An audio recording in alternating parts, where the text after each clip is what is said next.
Welcome to Still Havens. My name's Logan. Today we're going to talk about 4 tips that really boost beginner guitarist growth. In another one of my videos you may or may not have seen, 3 mistakes that curse beginner guitarists, I talk about choosing a thin pick for a nice, gentle, pleasant sounding strum. And I also talk about adding in more acoustic guitar to your playing if you only play electric guitar or primarily play electric guitar. Now I'm not just going to reiterate that video, but I do want to point out that those 2 things, choosing a thin pick and starting on the acoustic guitar, are oftentimes a really strong thing for beginners to do. But you of course don't have to start on the acoustic guitar or even play the acoustic guitar if you are seriously uninterested in it. If you seriously dislike the acoustic guitar, then yes, I think the best guitar for you is the one that you're going to play the most. Now that being said, I do stand by what I say in the other video and do recommend you go watch it after this video, but that's a different video. So now on to the 4 tips. This first one applies directly to electric guitarists, or even if you're just playing electric guitar every now and then. Take the whammy bar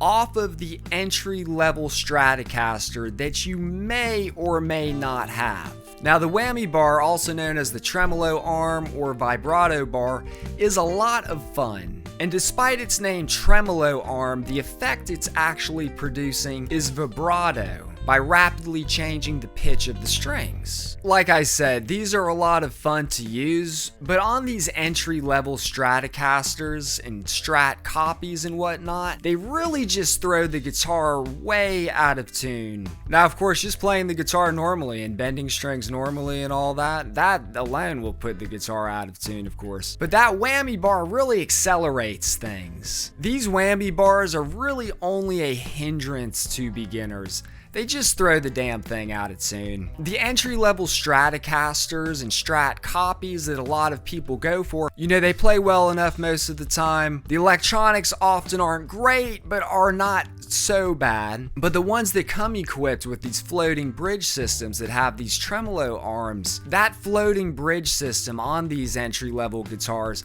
that particular component is just a little too cheap 9 times out of 10 to maintain any sort of proper tuning stability. They're really more of a pain in the ass. I just feel like you don't have that freedom to use the whammy bar on those entry-level guitars without throwing them out of tune quickly. Now if you have a little higher quality guitar with a higher quality floating bridge system and even a better guitar nut and even better tuning gears, a lot of times those things will give you the better tuning stability you need to use the whammy bar a little more freely. Locking tuners and locking nuts and stuff like that, they do increase tuning stability, but that's really not the first place to look if you're having problems with your whammy bar. Like I said, if you've got a quality floating bridge system and you've got a quality guitar nut, as small of a thing as that sounds, and if you have some quality tuning gears, and of course if all these components are properly set up, that'll give you great tuning stability. So when you're starting off, just do yourself a favor,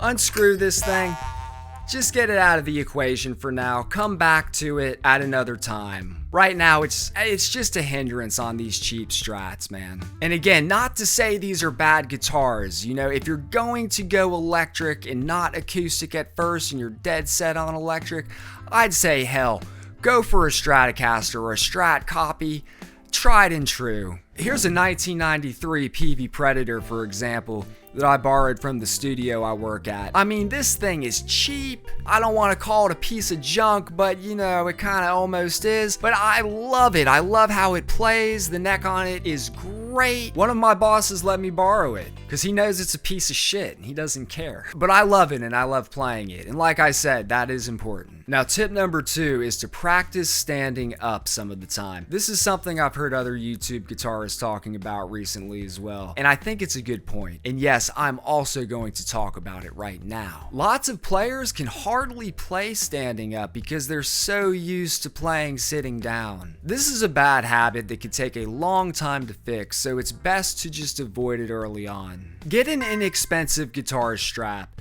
and play around with different lengths until you find your sweet spot. Practicing standing up is a great thing to do, especially if you ever want to go gigging and stuff in the future. Standing up while playing is something that's pretty much unavoidable. Tip number 3, practice with a metronome when you can. And I say when you can, meaning when you can stand it. This will really enhance your timing as well as your rhythm, and the value of the metronome should not be understated. It will also help improve your internal sense of the beat, and really help you feel the pulse and get used to identifying and feeling the pulse in songs. Now, I know playing with the metronome could be kind of a drag, but I really think it's something you should pepper into your playing. It's something that I'm peppering into my playing more and more as time goes on too, because I really think everybody could stand to pepper it into their practice routine, truly. Tip number 4, practice multiple picking techniques early on. Having the skill to play both with a pick and fingerstyle from the beginning is a hell of an advantage. It'll allow you to play even more songs and learn other techniques like hybrid picking and stuff like that even quicker as well. And if you're new to this channel, then you might not know, but we do some finger picking around here. We like to keep it fun here at Still Havens. You